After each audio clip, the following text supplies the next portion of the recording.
Que Dieu vous bénisse, que sa grâce demeure sur vous. Mon nom est Ange Josaphat et nous sommes à la prière à Nakazo. Nous venons de passer un séminaire extraordinaire au niveau de la Suisse. C'était simplement magnifique dans la ville de Fribourg. Nous y serons encore dans le mois d'avril, précisément le 6 avril, et Dieu va nous visiter avec une onction forte et une onction puissante par son autorité et par sa grâce.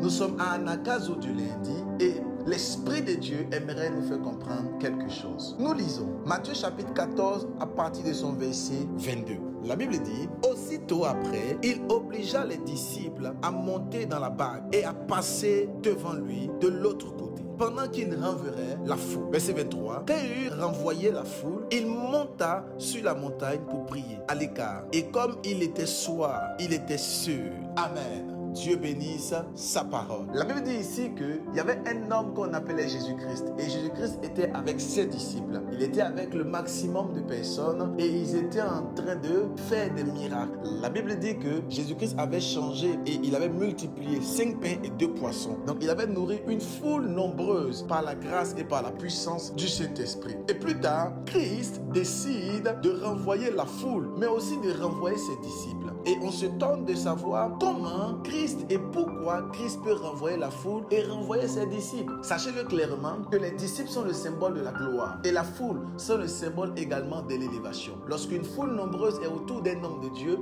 ça montre que cet homme de Dieu est à un bon niveau et a une grâce, a une puissance. Lorsqu'un homme de Dieu a des disciples, des fils, ça montre qu'il y a des fruits qui sortent au travers de lui. Donc Jésus-Christ avait des fruits, mais aussi il avait la notoriété et la gloire. Donc Christ devait effectivement rester auprès de sa gloire et rester auprès de ses fruits. Beaucoup d'enfants de Dieu au 21e siècle ne savent pas qu'ils ne doivent pas seulement rester auprès de la gloire et auprès des fruits, mais aussi chercher à faire quelque chose d'assez spécial dont j'aimerais parler aujourd'hui. Regardez, la Bible dit Jésus-Christ avait la foule, donc la notoriété, la gloire. Il a renvoyé la gloire, la notoriété. Il y avait ses disciples qui étaient le symbole également des fruits de son travail. Il les a mis de côté. Et la Bible dit, il s'est mis à l'écart pour prier. J'aimerais parler en ce matin sur l'importance de la prière. Excellent enfant de Dieu, nous devons comprendre aisément que si jamais nous voulons faire des choses exceptionnelles, nous devons comprendre que notre prière est une nécessité surnaturelle, exceptionnelle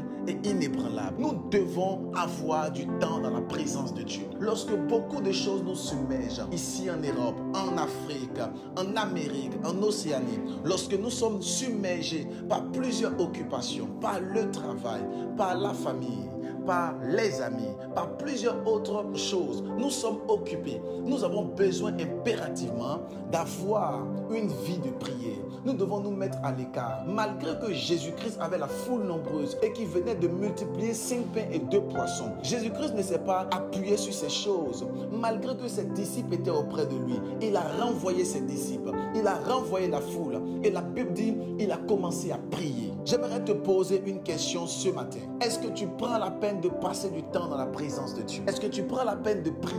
Ta prière te mettra au-dessus de ta génération. Ta prière te transformera. Ta prière te changera. Ta prière apportera vers toi une lumière extraordinaire. Beaucoup de personnes n'arrivent pas à éclore. Beaucoup de personnes n'ont pas les yeux fixés vers Dieu parce que simplement, ils n'ont pas une vie de prière. La prière est le socle de la bénédiction. On ne cherche pas la gloire. On ne cherche pas la bénédiction. C'est une erreur. On cherche la vie de prière parce que ta prière est le socle de ton élévation. Ta prière est le socle de ta puissance. Voilà pourquoi à Nakazo, il faut impérativement que tu puisses comprendre que tu dois être un homme et une femme de prière. Dieu nous a donné un secret. Dieu nous a donné une âme. Dieu nous a donné une puissance. Elle est cachée dans la prière. La Bible dit clairement dans le livre de Actes chapitre 3, à partir de son verset, la Bible dit clairement, il y avait un monsieur qu'on appelait Pierre et un autre qu'on appelait Jean. Les deux apôtres montaient à l'heure de la prière. Et la Bible dit, ils ont vu un monsieur qui était perclus des pieds. Il était paralysé. Il était assis et il demandait de l'aumône. La Bible dit que Pierre dit, nous n'avons ni or ni argent, mais ce que nous avons, nous te le donnons.